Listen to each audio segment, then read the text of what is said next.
dan membaca Al-Quran walaupun tidak mengerti isinya, tidak memahami maknanya, tidak apa-apa. Tetap dapat setiap satu huruf 10 kebaikan.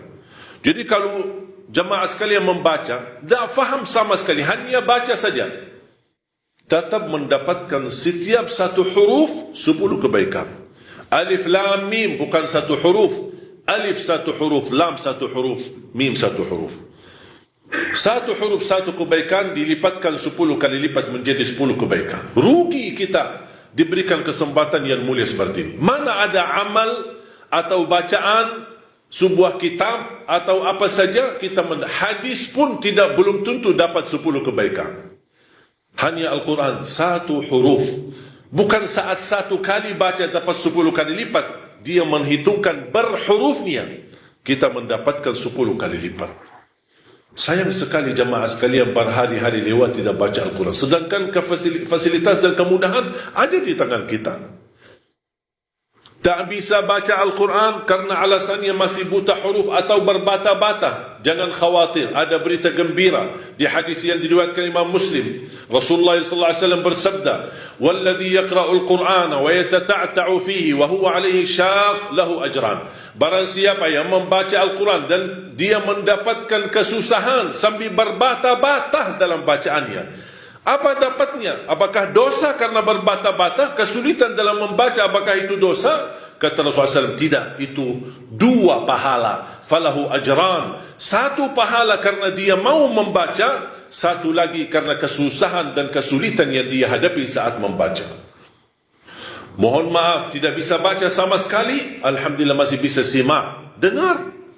Sambil naik motor, sambil kita menjalani tugas di kantor, atau kita kemana saja pergi. Alhamdulillah sekarang fasilitas mudah. Dengan HP kita bisa kita dengar murattal. Sambil kita khatam 30 juz, walaupun tidak mengerti isinya, mendapatkan keberkahan.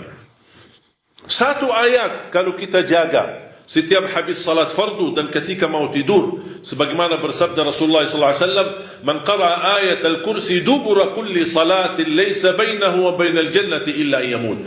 Barang siapa yang membaca ayat kursi setiap habis salat fardu, dijamin menjadi ahli surga. Cuba 1 ayat saja menjaminkan kita masuk surga. Kira-kira gimana 30 juz Al-Quran?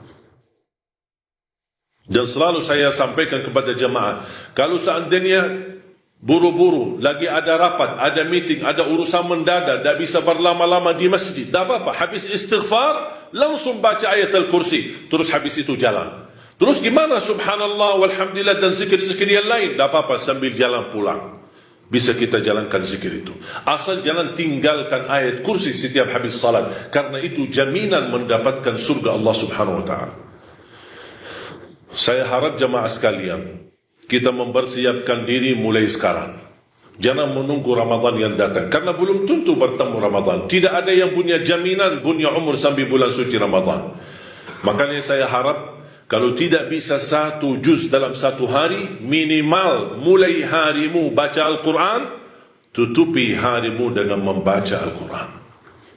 Tunjukkan perubahan. Kalau anda ingin Allah rubahkan nasib kita, anda ingin Allah merubahkan rizkimu, Allah ingin merubahkan keadaanmu menjadi lebih baik, tunjukkan perubahannya kepada Allah Subhanahu wa ta'ala. Tunjukkan perubahan yang luar biasa, akan dapat anugerah yang luar biasa. Tapi jangan kita menjadi hamba biasa-biasa saja, tapi minta sama Allah yang luar biasa. Itu tidak adil. Oleh karena itu jemaah sekalian, mari kita minimal mulai harimu baca Quran semampunya. 1 ayat, 2 ayat, 1 halaman, apa yang anda mampu tunjukkan. Begitu habis subuh, sebelum beraktivitas, sebelum jalan ke kantor atau kemana, kita baca Al-Quran. Begitu pulang, sudah mau tidur, siap-siap, sebelum tidur ambil air wudu dan baca Al-Quran. Habis itu tidur. Semoga di antara kita memulai hari kita baca Quran, tutupi hari kita baca Al-Quran, semoga di antaranya kita mendapatkan keberkahan oleh Allah Subhanahu wa ta'ala. Berkah terjamin.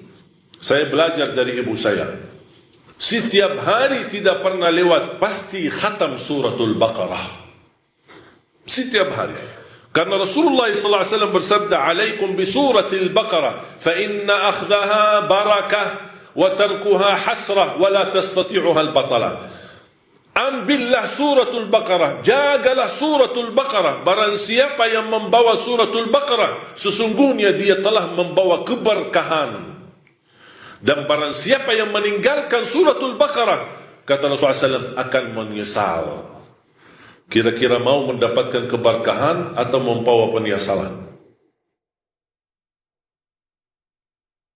Kalau kita merasa diri gagal menjadi ahlul Quran atau penghafal Al-Quran, mohon dengan sangat, jangan gagalkan anakmu menjadi penghafal Al-Quran.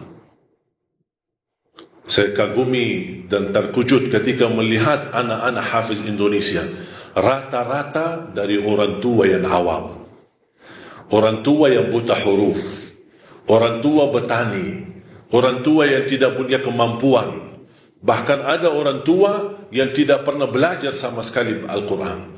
Tapi begitu dia memperjuangkan, sampai ada seorang ibu berkata, sudah hentikan buta huruf lagi. Di masa kami cukup banyak orang buta huruf. Kami tidak mau di generasi-generasi anak-anak kami masih ada yang buta huruf. Kalau anda gagal menjadi penghafal Al-Quran, mohon jangan gagalkan anakmu. Kalau itu pun anakmu tidak berhasil menjadi penghafal Al-Quran, jangan gagalkan hartamu untuk mendukung dan membantu program Al-Quran dimanapun. Supaya apa? Datang di hari kiamat, kita berkata, ya Allah, mohon maaf, saya tidak bisa menghafal Al-Quran. Anakku pun tidak mampu menghafal Al-Quran. Ya Allah, jadikan hartaku, sedekah, zakat, infakku menjadi saksi baik untuk program Al-Quran. Mudah-mudahan kita mendapatkan orang-orang yang menilai atau mendapatkan syafaatnya Al-Quran di hari kiamat. بارك الله لي ولكم في القرآن العظيم ونفعني وإياكم بما فيه من الآيات والذكر الحكيم. أقول قولي هذا وأستغفر الله لي ولكم ولسائر المسلمين والمسلمات من كل ذنب وخطيئة فاستغفروه إنه هو الغفور الرحيم.